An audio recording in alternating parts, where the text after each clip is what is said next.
मैं स्पष्ट करना चाहूँगा कि माननीय उच्चतम न्यायालय का जब ये सुनवाई हुई थी उसके बाद भी मैंने जो मीडिया से आप लोगों को बताया था कि अपने आप से कोई इसका इंटरप्रिटेशन ना करें जिससे कि कोई कानून व्यवस्था की स्थिति निर्मित हो सके। अब हमारे पास लिखित में आदेश आ चुका है, उसका हमारे पास सही उसका अर्थ हमारे पास आ चुका है, जिसके आधार पे हम लोगों को अब कोई फैसला लेना है। पहले मैं वो बिंदु बता दूं जो कि इस उच्चतम न्यायालय के मुख्य बिंदु हैं। पहली बात तो उच्चतम न्यायालय ने स्वीकार किया कि जब ये दोनों बसंत पंचमी शुक्रवार को पड़ती है तो दोनों समुदाय का एक ही स्थान पर पूजा अर्चना करना एक कानून व्यवस्था के हिसाब से बहुत बड़ा चैलेंज है। और पूर्व के वर्षों में भी जिस प्रकार से वहाँ घटनाएं हुई जब ये तिथि एक साथ पड़ी, वो सब रिकॉर्ड हैं, कितने वहाँ पे कानून व्यवस्था की स्थिति निर्मित हुई।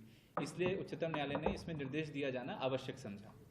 दोनों ही पक्षों के माध्यम से जब वहाँ अपनी अपनी बात रखी गई, उसमें जो शासकीय हमारे अधिवक्ता हैं उनके माध्यम से भी ये बात रखी गई, तो उसका जो निचोड़ निकला वो ये कि सर्वप्रथम तो जो हिंदू समुदाय वहाँ बसंत पंचमी पे जो अपनी पूर्व प्रथा के अनुसार जिस स्थान पे अपनी पूजा अर्चना करता है वो पारंपरिक तरीके से वहाँ अपनी पूजा अर्चना करे। इससे ये स्पष्ट हो जाता है कि उनको किस स्थान पे करना है, क्योंकि पूर्व प्रथा के अनुसार वो एक स्थान पे करते आए, जो मुझे लगता है कि स्पष्ट करने की आवश्यकता नहीं, आप सब लोग को पता है।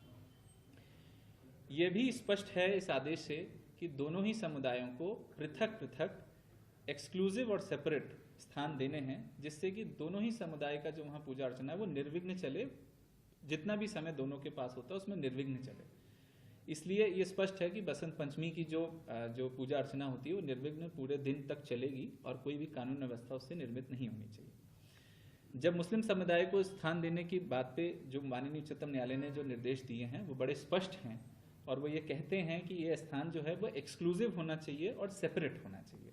इसका अर्थ ये है कि पृथक होना चाहिए उस स्थान से जहाँ हिंदू समुदाय अपना पूजा अर्चन करते हैं, और एक्सक्लूसिव भी होना चाहिए।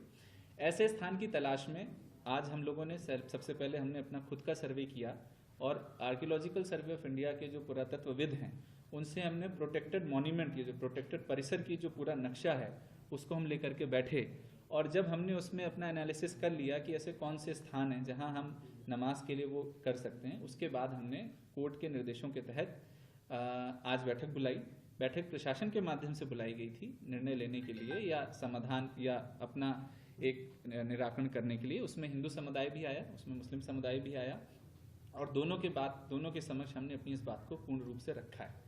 हिंदू समुदाय के माध्यम से जो पूर्व में उनके ज्ञापनों में जो उनकी मांग थी वह इसमें उनको इसमें और कुछ कहने के लिए नहीं था, वो संतुष्ट हैं जो भी निर्णय माननीय उच्चतम न्यायालय से आया और जो भी व्यवस्था वहाँ बनाई गई है। मुस्लिम समुदाय के समक्ष में ऐसे स्थान जो प्रोटेक्टेड मॉन्यूमेंट के जो प्रेमाइस है या जो उसका पूरा जो क्षेत्र है उसके विकल्प उनके समक्ष में रखे गए, उसके बारे में उन्होंने अपने विचार व्यक्त किए हैं, जो मुझे लगता है कि उन्होंने पृथक से आप लोगों के भी समक्ष रखे हैं। बट मैं ये स्पष्ट करना चाहूँगा कि उच्चतम न्यायालय का जो निर्देश है वो स्पष्ट है, जो स्थान है वो सेपरेट होना चाहिए, एक्सक्लूसिव होना चाहिए, और इस बात का बिल्कुल क्लियर इंटरप्रिटेशन ये है कि वहाँ सेपरेट एंट्री और एग्जिट होनी चाहिए। आप सब लोगों को पता है कि एक ही स्थान पे करने के क्या चैलेंजेस हो सकते हैं।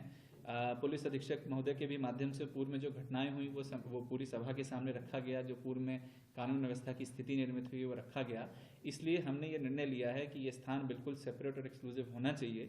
परिसर जो है प्रोटेक्टेड मॉन्यूमेंट का उसमें और भी जगह है। परिसर के जो हमारा जिस स्थान पे पूर्व प्रथा के अनुसार हिंदू समुदाय को पूजन अर्चन किया गया, उसके बाहर भी और भी है जो प्रोटेक्टेड मॉन्यूमेंट का हिस्सा है और प्रेमाइस का पार्ट है। ऐसे स्थानों के बारे में हमने मुस्लिम समुदाय को अवगत कराया गया कि यहाँ पे बहुत निर्विघ्न रूप से और सुप्रीम कोर्ट के निर्देशों के अनुसार हम इस कार्य को कर सकते हैं। उन्होंने जो बातें बताई हैं वो क्योंकि उन्होंने आपको सेपरेटली बताई, इसलिए मैं इसको दोहराना नहीं चाहूँगा। मैं बिल्कुल ये स्पष्ट करना चाहूँगा कि जिला प्रशासन को कानून व्यवस्था को देखते हुए खुद से इसमें स्थान नियत करना है। ये स्पष्ट है कि ये स्थान सहमति के आधार पे यदि बनती है तो अच्छी बात है, यदि नहीं बनती है तो हम लोग को उसमें स्थान नियत करना पड़ेगा। हमने जो विकल्प दिए हैं उस पर उनके जो कुछ पॉइंट्स आए उसमें हम लोग सोच विचार करके उसमें निर्णय करके अवगत करा देंगे। हो सकता है इसमें कुछ समय लगे, हो सकता है कि थोड़ा विलम्ब लगे, बट वो हम लोग एक सामंजस्य बैठा के कर लेंगे। उसमें